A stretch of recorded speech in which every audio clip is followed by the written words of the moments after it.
They say it's better for a man to remain silent and to be thought of as a fool than to start talking and prove it. But here we are.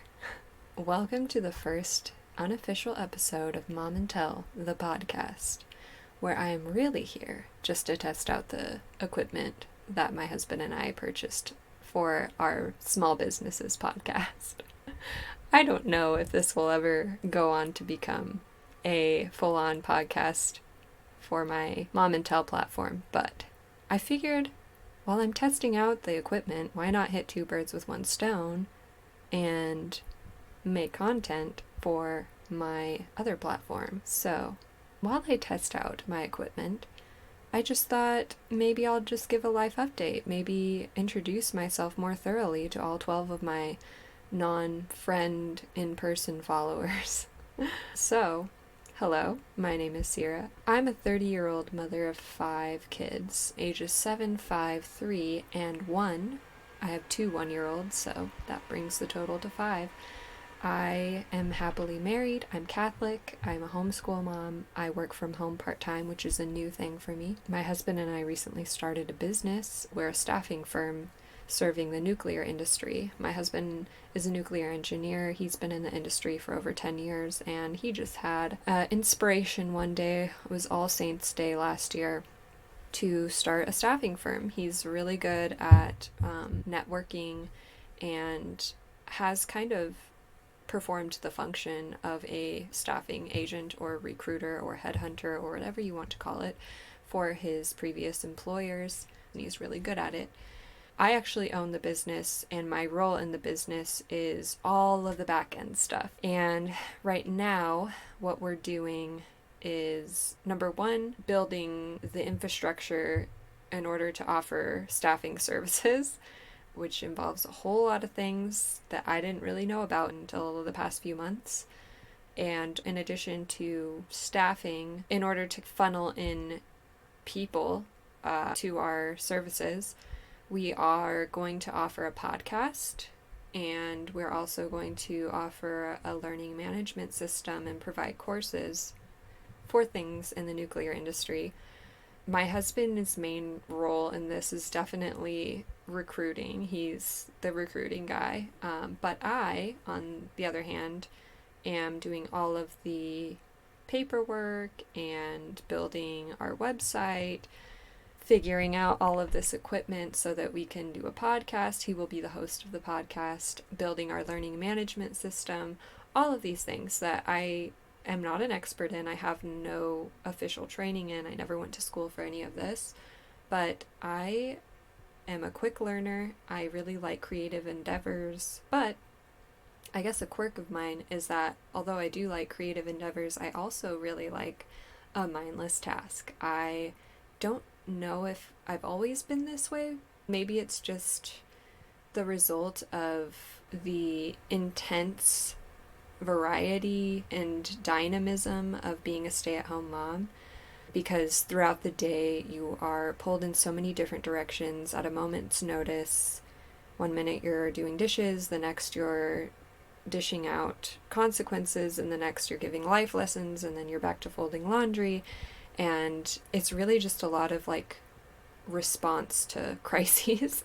So I guess I've just, in that chaos, developed a real appreciation for just sitting down and doing something very straightforward and uninterrupted for more than 5 minutes at a time. And so in building our website and our learning management system and all of these things, filling out paperwork for loans, it's a lot of copy pasting, just very straightforward work. And I really appreciate that aspect of it as much as I love the creative aspects of it as well. And so that's where we are right now. Yeah. Also, I don't know, maybe this would be a fun opportunity just to talk about some big changes that I've made in my life as a mom, especially the past year, that have been really beneficial and put me on a better trajectory as a mom.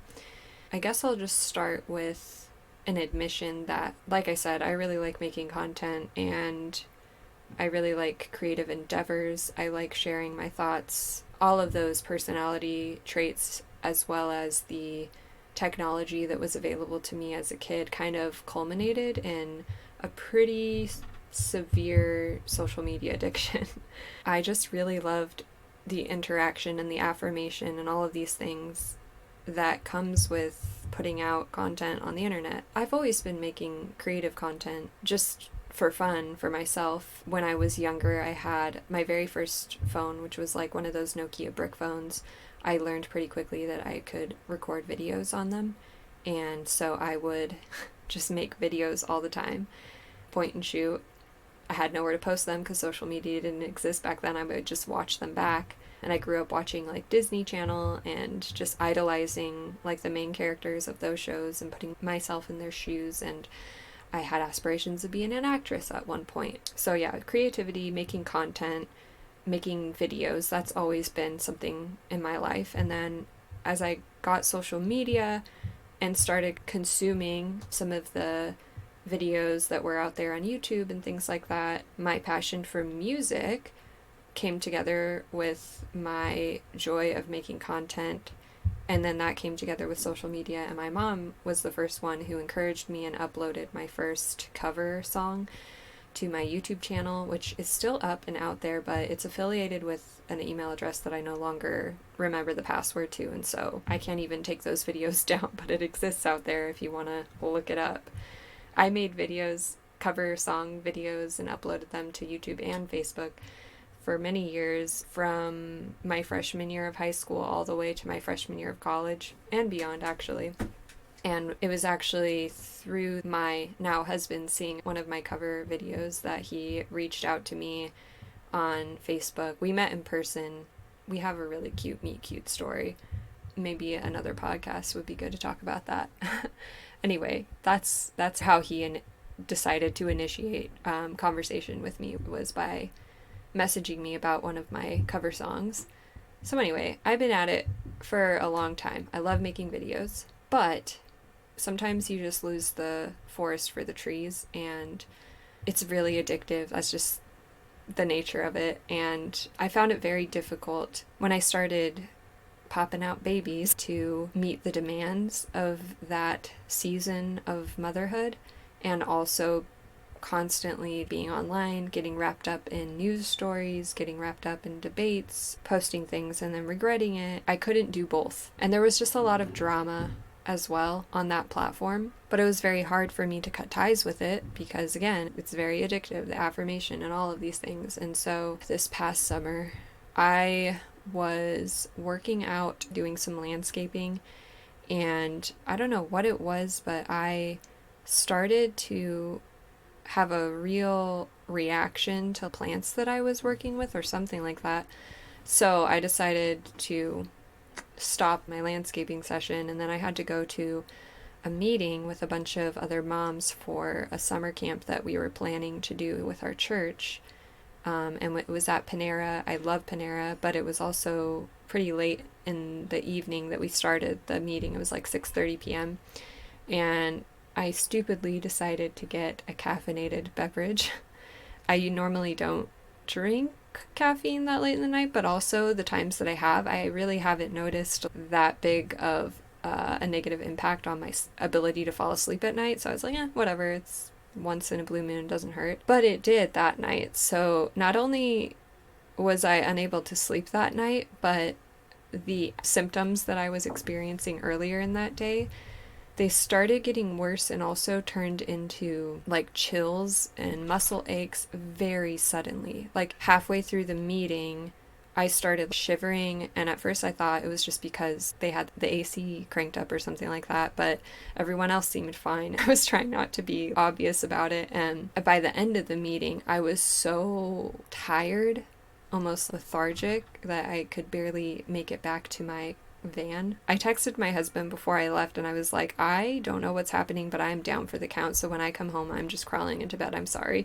And I crawled into bed, and I also had a lot of pain in the back of my neck, like at the base of my skull. And so with the combination of not being able to fall asleep and all of this sudden onset of feverish feeling and the pain in the back of my neck, my anxiety spun out of control, and I thought that I was developing symptoms of meningitis. And of course, that's what Google said was a possibility. And so I was freaking out. I woke up my husband multiple times throughout the night asking for his advice, like, should we ask our neighbors to come watch our kids while we go to urgent care? And ultimately, we both decided if it's still this bad in the morning, we'll go.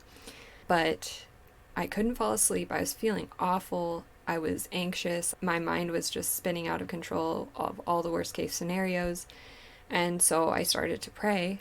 And as I was praying, I was just very, not desperate, but just authentically vulnerable and raw with God about where I was at in life. And I was asking him to just spare me, but also as I was opening up my heart to him in this semi-deathbed prayer, I was also just flooded with this immense sense of peace, and it felt as if I was being pulled up to a 10,000-foot view of my life where I could see everything in the present and the past and the future. This wasn't an actual visual, but that's what it felt like. My perspective was being broadened to everything that was happening in my life now and all the things that had led up to it and where I wanted to go in the future. And not only was I just flooded with this immense peace about the possibility of dying, it was like I was given this grace to just let go of my main social media addiction, which was Facebook. I told God, I feel totally at peace right now if you want to take me, but if not, I understand that this attachment to Facebook is something that is really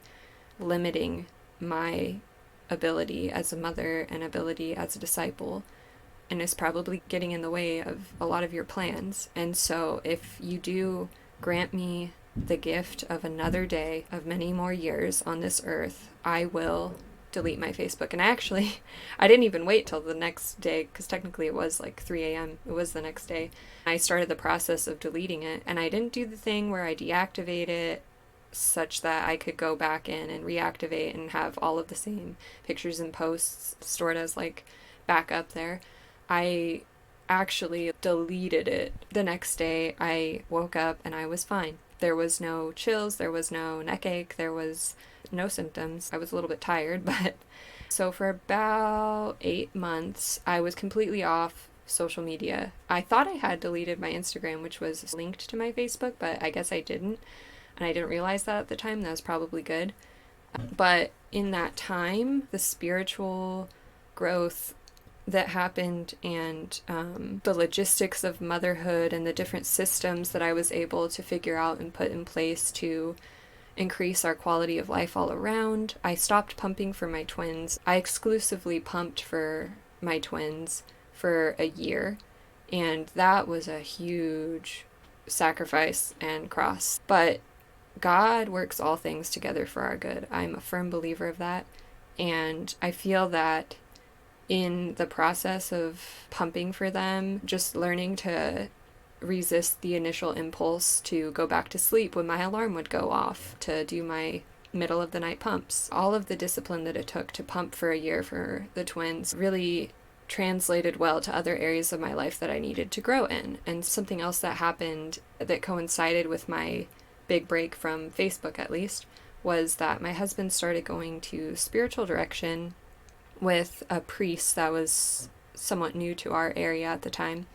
He told my husband to start waking up at 5 a.m. every day, and exercise and a few other things, just like practical things that lay a great foundation for spiritual growth, because we're body and soul, and grace builds upon nature. And so if you're taking care of your body as well as you can, given the body that you have, grace tends to bring out even more fruit. When he started waking up at 5 and I was finished pumping for the twins, so I no longer had to wake up in the middle of the night, I decided to start waking up at 5 a.m. with him, and that was great. That was such a life-changing change. I started also, I'm not naive, like when you take away an aspect of your life that has an addictive quality, you want to be able to kind of provide something else to fill that void. One of those things was prayer. Like I would wake up at 5 a.m. and I still do this to this day, spend time reading the Bible, meditating on God's word.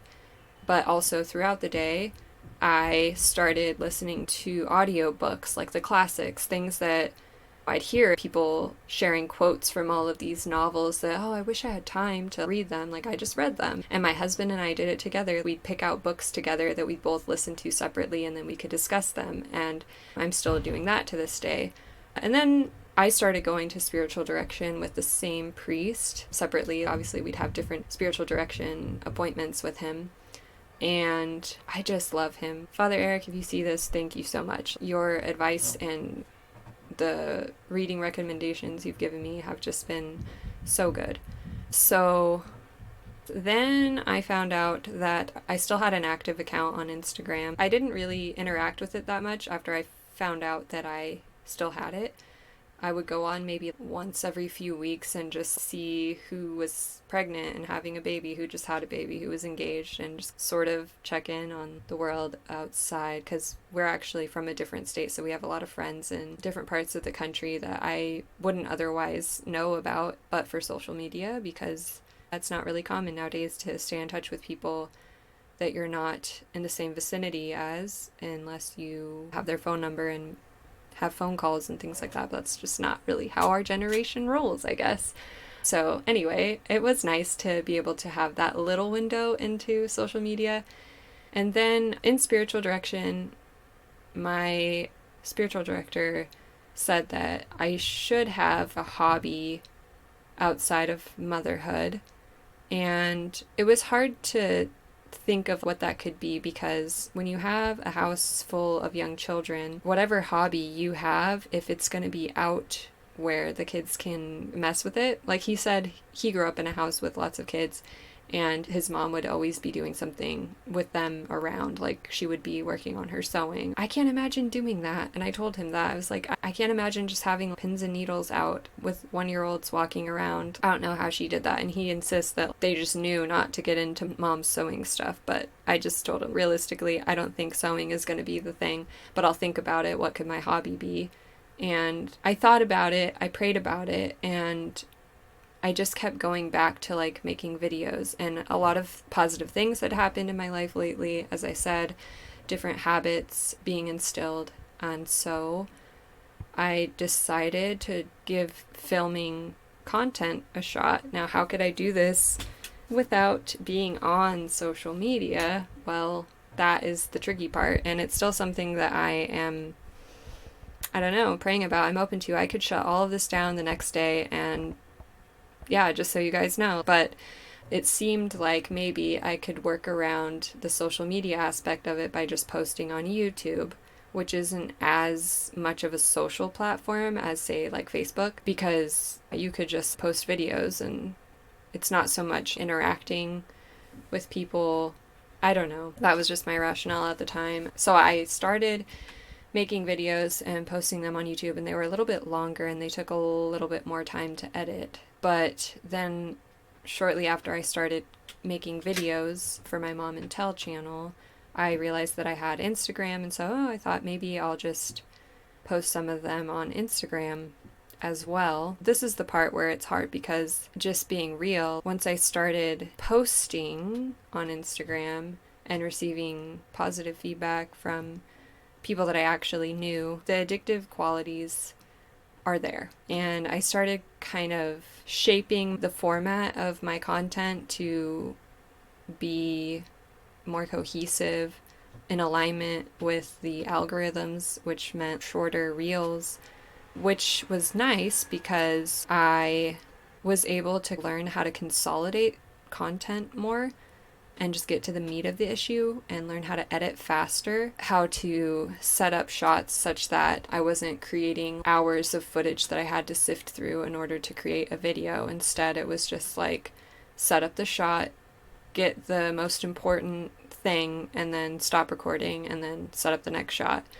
And so through Instagram and the format that Instagram prioritizes in the algorithm, the short, concise, quick cuts for their reels, I have learned some valuable skills. So yeah, that's basically where I'm at right now, is just making shorter videos of mom life.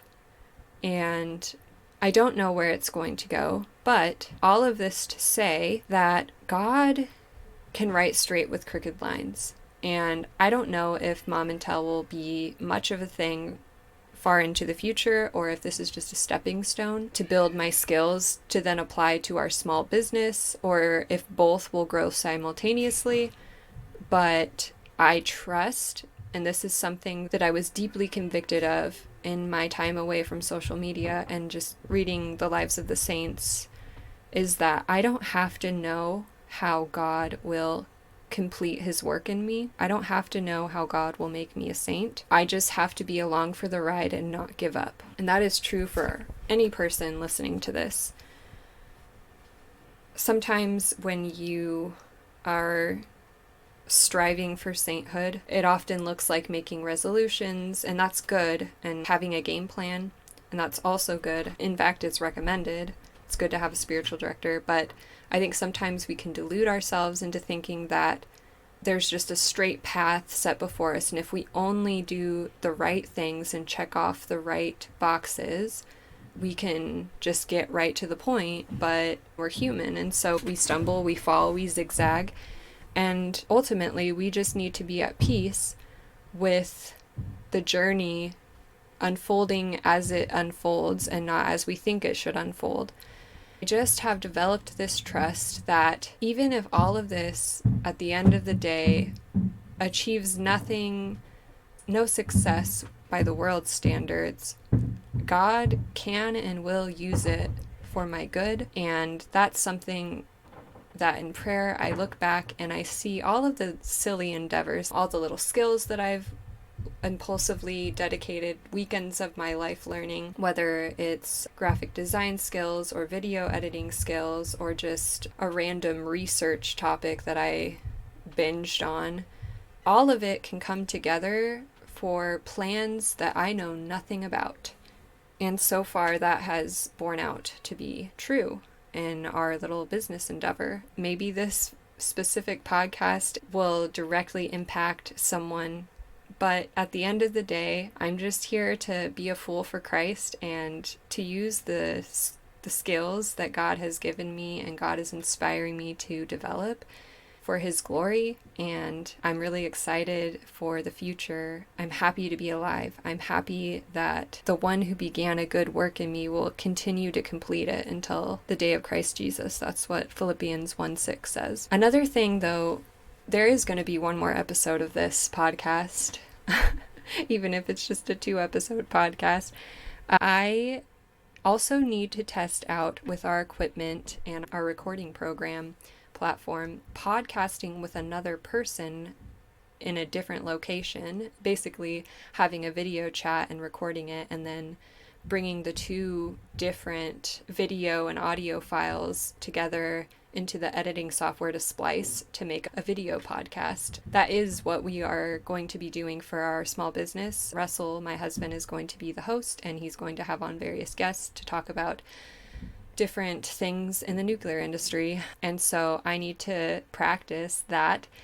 And my husband lovingly agreed to do one podcast with me wherein I am here in my little work closet in my room and he is in his office phoning in, or whatever the equivalent is for a podcast where there are two different people. And so I thought it would be fun to just do like a Q&A. If we don't actually end up getting questions from anybody, we'll just ramble on and talk about whatever crosses our mind, I guess. And maybe it'll just be 2 minutes of him being like, hey, and I'll just be like, hey. But I really like my husband. I guess that's a good thing. I've told him so many times, like, man, if only we could record our conversations and share them, because he makes me laugh and I make him laugh. It would be fun to share them, but for at least one, he's giving me permission to do that. So if you have any questions for me or for him specifically, or for things that we can both speak on, let me know. And you can either comment it under this video or you can message me, and you can specify if you want it to be anonymous. I'll respect that. And if you really liked this episode and you think that you would like to hear me ramble on more about whatever topic, let me know that topic, and maybe I'll make another episode of just me rambling on in my closet. I don't really have like a sign off. Usually I just say thanks for watching. So, thanks for watching.